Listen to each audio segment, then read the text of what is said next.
Hello everyone, welcome to my channel SW Metro official channel. Kody Brown and his staunch, weeping shield, Robyn. It was a performance designed to obfuscate, to paint a portrait of a man besieged by rebellious, ungrateful former wives, a patriarch whose authority was unjustly challenged. For hours, Christine Brown, a woman whose journey from quiet submission to fierce self-possession had been televised for the world, had sat with a stillness that was unnerving. She had listened to the revisionist history, to the accusations that she was the source of discord, to Robyn's delicate sniffling that seemed to signal a victimhood Christine knew was a carefully constructed illusion. Her lawyers had spoken, her sister wives had given testimony, but the core truth, the raw, unvarnished nucleus of the entire, sordid collapse of their plural marriage, remained caged in the polite language of legal procedure. It was a truth everyone in the room felt vibrating in the air but had not yet heard spoken aloud. Then, in a moment that seemed to stretch and contract time itself, as Kody finished a particularly galling statement about his eternal sacrifices being met with a stab in the back, Christine's chair slid back with a soft, decisive scrape. She did not ask for permission. She did not look at her attorney. She simply stood. Every eye in the courtroom snapped to her. The judge leaned forward, a warning on his lips that died unspoken as he saw the expression on her face, not one of hysterical anger, but of profound, unassailable clarity. The air grew thick, charged with the electricity of an impending lightning strike. Kody visibly stiffened, his performative gravitas faltering into nervous confusion. Robyn's hand, perpetually clutching a tissue, froze midway to her cheek. In that absolute silence, Christine's gaze, a force of nature honed in the fires of betrayal and rebirth, locked directly onto Kody's. It was not a look of hatred, but one of devastating pity and finality. And then, she spoke 7 words.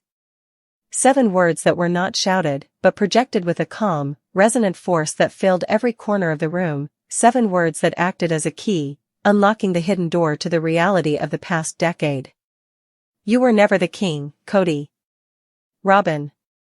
The effect was not an explosion, but an implosion, a catastrophic collapse of the very foundation upon which Kody and Robyn had built their fortress of blame. In 7 words, Christine obliterated the narrative they had so painstakingly crafted. You were never the king, Kody, was the initial, devastating blow. It stripped him of the self-anointed royalty he had claimed within his fiefdom of wives and children. It exposed the performative nature of his leadership, revealing it as a desperate pantomime of control rather than genuine, respected authority. He was not a monarch tragically betrayed by his subjects, he was a man whose crown was, and always had been, made of cardboard and self-delusion. This first clause dismantled the man. The second, the single, pointed name, Robyn, was the coup de grace. It was the pinprick that deflated the entire, bloated mythos of their plural family. In that one name, Christine exposed the open secret everyone had been forced to tiptoe around for years. It was not Mary's catfishing, not Janelle's independence, not Christine's own unmet needs that broke the family. It was the monogamous coup d'état executed by Kody and Robyn from the moment she entered the family. The power of those 7 words lay in their layered, surgical precision. Firstly, they exposed the fraud of Kody's patriarchal leadership. A true king, even a flawed one, governs with a semblance of impartiality for the health of his entire kingdom. Christine's statement laid bare that Kody had never been a leader to the whole family, he was a consort to one. His loyalty was not to the principle of plural marriage, but to Robyn alone. His decisions, from the disastrous move to Flagstaff that uprooted every other wife and child to serve Robyn's whims, to the grotesquely disproportionate allocation of time and resources during a global pandemic, were not the edicts of a sovereign, but the supplications of a man wholly devoted to a single queen. Christine's declaration reframed his entire persona from a stern, misunderstood leader to a puppet, his strings pulled not by duty or divine principle, but by the silent, tearful manipulations of his favorite wife.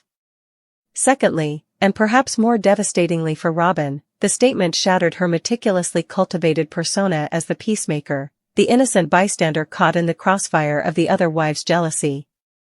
By naming her directly in the context of Kody's dethronement, Christine exposed Robyn not as a victim, but as the architect. The kingdom did not fall apart around Robyn, it was dismantled for her. Her constant tears, previously wielded as a weapon to paint herself as the most sensitive and wounded, were now recontextualized as the very mechanism of control. She hadn't just accepted Kody's favoritism, she had curated it, demanded it, and built her life and her children's lives upon the ruins of the other wives' marriages.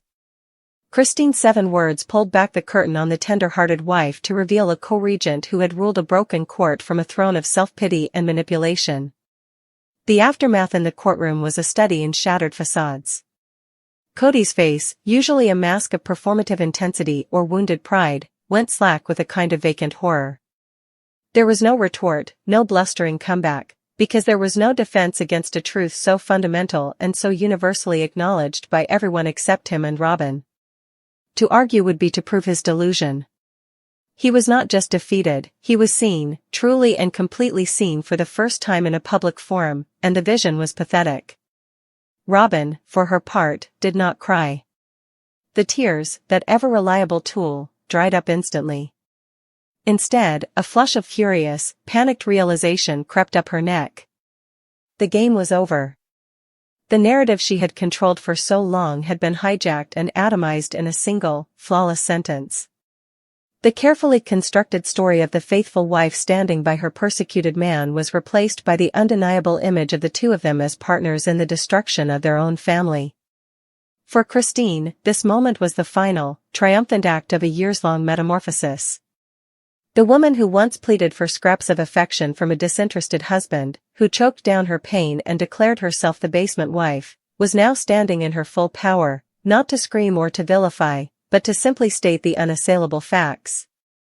Her victory was not in destroying Kody as a person, but in destroying the false reality he and Robyn had built. It was an act of intellectual and emotional obliteration. She was no longer a participant in their drama, she was the judge who pronounced its verdict. She had taken the microphone from the manipulators and, with breathtaking economy, told the true story. The case, in many ways, was decided in that moment. No amount of legal maneuvering, no more tearful testimonies, could ever rebuild the narrative she had just dismantled. Christine Brown stood up, claimed her truth, and in 7 perfect, devastating words, she was finally, unequivocally, and magnificently free. For over a decade and a half, the American public had been granted a curated, often chaotic, window into the polygamist family of Kody Brown and his 4 wives, Mary, Janelle, Christine, and Robyn. We watched the courtship rituals, the logistical nightmares of a 4-household family, the joyous births, and the painful fractures.